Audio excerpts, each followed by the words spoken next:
So a Fox News alert, Bernie Sanders is headed into South Carolina with confidence after an overwhelming win in Nevada.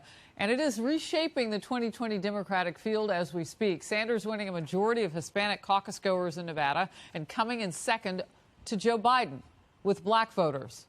The socialist senator says this latest victory shows he can beat President Trump in states like Nevada and even the Republican stronghold of Texas, barnstorming that state over the weekend. Watch.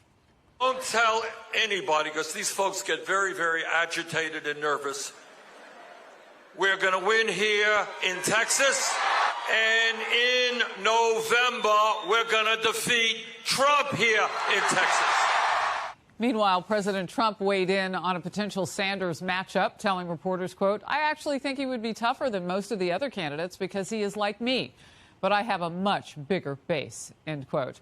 Joining me now, Kellyanne Conway, counselor to President Trump. Good to see you, Kellyanne. I want to start with what Bernie Sanders says. He says that the latest victory shows he can beat President Trump in states like Nevada and Texas. What do you say?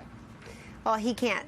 But I can't blame him for saying, because electability is the mother's milk of the Democratic nomination process this time. They've all claimed they're the ones who could beat Donald Trump. It fueled Joe Biden for months until people said, well, you don't even know what state you're in, and you're now known as Hunter Biden's father more than Barack Obama's vice president. Then Bloomberg was going to be infallible, indomitable, invincible. And he made the cardinal mistake of playing on the same turf as everyone else and taking to that debate stage. Probably the worst business decision Mike Bloomberg has ever made was participating in that debate. He had the entire airwaves to himself and this air of invincibility and electability. And now it's Bernie Sanders saying, I'm the electable one. Yeah. The electability is no match for electricity, though. And the president has that. And he also has the progress report. You have President Trump presiding over the most successful, robust economy in modern time, and you have Bernie Sanders criticizing President Trump in that economy and complimenting Fidel Castro of Cuba.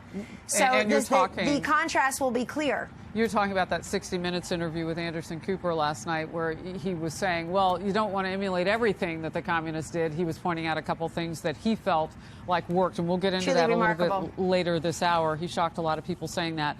Look, I often don't do this because we usually get into the politics, but I want to set that aside because the Dow now has just hit a point at this day where it is down by more than 1,000 points. And the president, I want to point out, months ago, back in late January, I believe it was, put together a task force, and he was on this rather early. Coronavirus continues now spreading outside of China, Kellyanne. A spike of infections now in Italy, South Korea, and Iran. And we're told by our neighbors here in the building, Fox Business, that this is putting some weight, some pressure on investors right now. What is the White House currently doing? I know you've asked for some emergency funds. Well, the president took decisive action early, an unprecedented stoppage of travel going into and coming out of China into the U.S., which is pretty remarkable. And we continue to offer our help to China and to the World Health Organization because we have the best healthcare system in the world in terms of our resources, our knowledge, and we're there to help. The president is also, he and his administration, the CDC, HHS, and others, have continued to take very robust action working with our local and state responders.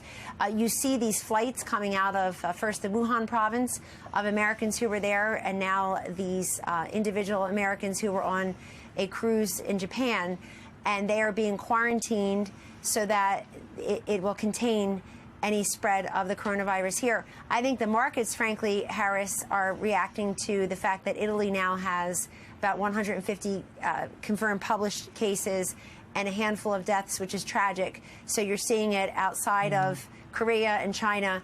But this president will continue to work on that. In fact, this task force is one thing, but the president himself has been so fully engaged on the issue from the beginning. We also have daily calls and policy meetings about this just to stay on top of this public health crisis. But look, this is what our HHS and CDC do.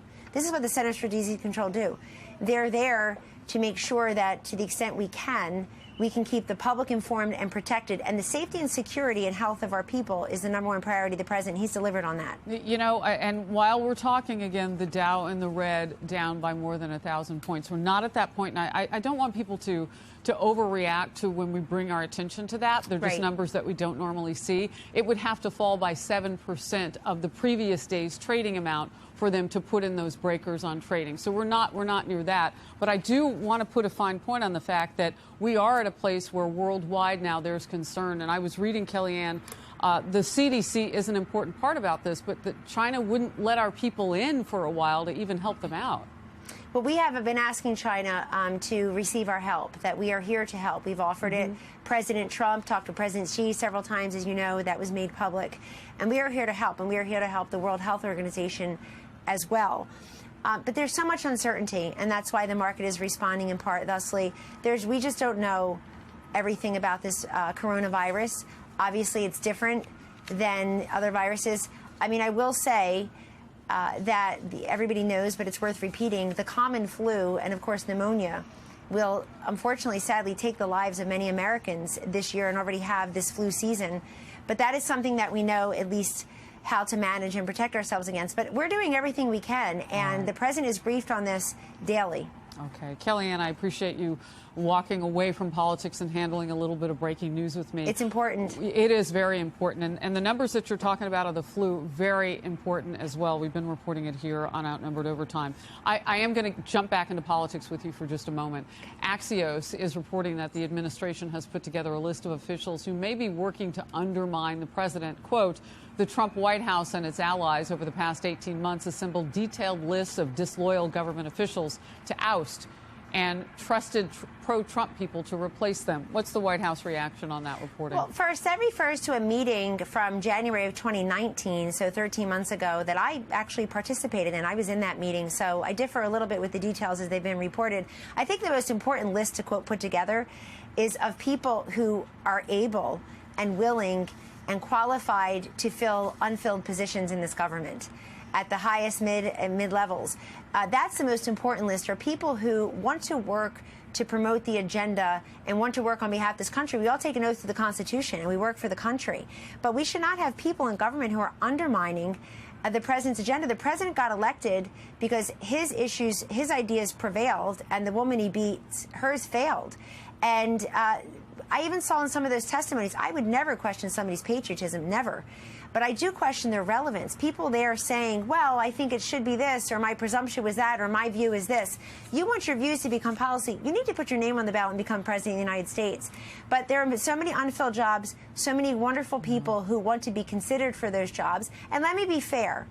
There were people who maybe were on some of those lists who did not pass a vetting, who cannot get these jobs either. So to be fair to all those concerned, some people think that they should get jobs that then they otherwise can't get for any number of reasons that we can never disclose. Real quickly, Kellyanne, I just go back to something that the president said after he was acquitted in the Senate in the impeachment trial, and that was that there might be some payback for people who had gone against him. And I think that that's where this criticism is coming from. I can't speak for Axios, but when people look at that report, they just go back to the president's words. Just a couple seconds to fill that out, and we'll move on. Sure. The payback is actually coming through the nomination of Bernie Sanders. I'd like to thank Adam Schiff and Nancy Pelosi and Chuck Schumer and the rest of them. And I'd like to thank the Never Trumpers for delivering Bernie Sanders as the possible nominee now. And it's all because of how they spent their time and your money as taxpayers. We will end it there. Kellyanne Conway, thank you very much for your time today, particularly the information on the coronavirus fighting. Thank you, Harris. Thank you. We're watching.